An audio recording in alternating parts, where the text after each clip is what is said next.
if you told me right now to find another Asa, like you can't really find, you can't just go out and order that.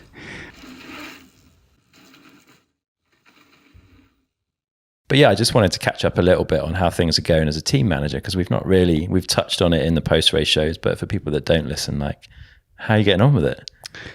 Man, it's a new challenge for me. I'll say, like, as a racer my whole career, I've been on teams where people have taken care of me, and I only had to worry about myself and not even my full self. Like, people were picking up the pieces behind. And now to be in a position where there's 6 people on our team and I'm responsible for them is just, like I said, a new challenge. I'm learning along the way. I'm definitely not perfect at it, but as a racer myself, I can understand what the riders need. And I'd say, like, as a racer who's maybe struggled a bit, I can have a better idea too. Like, if I don't know, some riders that it comes easy to maybe have a harder time understanding how the whole team needs to function. Yeah. So I think I guess I have a good background for it. And the main thing is I want to do it. I think that's definitely driving me to, over the next few years, try to, I don't know, improve. And I think our team is doing really well this year. Like, insanely well, mate, for like the level of funding that is there. Clearly, like, you can just look at your pit and then you look at, some of these giant setups and you're taking it to them, which is really cool. Yeah, I'm super proud. I'd say, like, the biggest thing is starting with good riders. If you have good riders, that makes it, your potential, your ceiling is way higher. And then trying to use our budget strategically on the important things that are going to get us better race results. And having riders that buy into it too. Yeah. Like, for Asa, at a young age, to understand that having a big truck isn't directly correlated with good results. Yeah.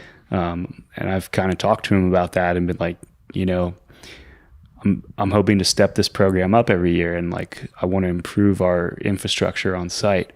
And he's like, yeah, but honestly, like, I'd rather go to New Zealand for a month than have a big truck. And I'm like, cool. I'm glad that we're on the same page with that. That's the right attitude. So you just have to, everybody has to buy into the same strategy. And I think we've been working together really well with what we have, with the resources we have. Nice. And you've got, obviously, Asa as the world champion on the team now. Take us through what it's like having an in-demand rider on the team, because, again, we touched on it on the post-race recently, but for anyone that didn't hear that, I thought it was quite an interesting story. Yeah, man, it was really special for me, the way that this kind of all has grown together. Like, and honestly, even like now with the changes coming up to the World Cup, I'm so lucky that this has all kind of happened at this time. Like, to go back, I wasn't looking for Asa. Like, it would be, if you told me right now to find another Asa, like, you can't really find, you can't just go out and order that. I met him at a race. It was the US Open. The organizer, Clay Harper, asked if I would do the course preview with Asa. And I had been paying attention to Asa's results, and I did want to meet him, and had been thinking about, like, trying to get other riders to ride on my bike. It would be really cool to, all the hard work that I had put in, kind of at the tail end of my career, to kind of give some of that, the program that I built, to someone who had more potential at the moment than myself racing. So it was an idea of mine. And anyway, when he asked me to do the course preview with Asa, that was the first time I'd ever met him. It was a text message that said, meet at the lift at this time. And I met him there. I didn't even know what he looked like. I was like, oh, are you Asa? And, did the course preview with him and chatted with him more throughout the week. That was kind of like a good icebreaker. And he actually beat me in the race. He 15 at the time, and he finished third in the US Open. I finished fourth. And after the podium, I asked him if he wanted to stay the next day and try my bike out, because he didn't really have any commitments to any sponsors at that time. And I think just the idea of riding another day was exciting to him. So he rode the next day, and he loved my bike, and I offered to let him keep that bike, and provided him with more the next year, 2 more bikes. And it just kind of went from there. It wasn't really like I said. I was like, I need to find a junior rider to ride for my team. Asa just popped up at the right moment.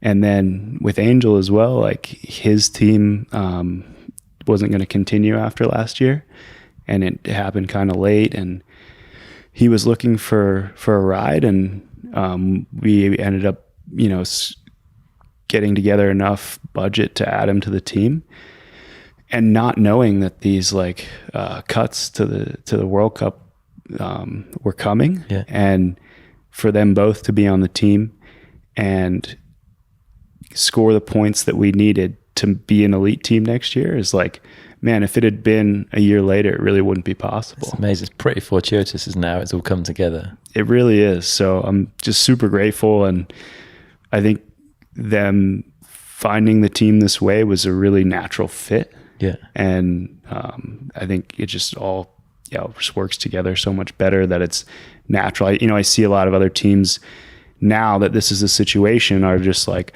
what's the rider with the most amount of points that I can sign? Yeah. And they're kind of numb to whether they're long-term the right person for their team. Yeah. They just need the points. And you kind of, sometimes when you're desperate, make not the best decisions. So I'm super lucky that I'm not in that position, and that we earned our way up, and it was just in a natural way. Yeah, it's meant to be, dude.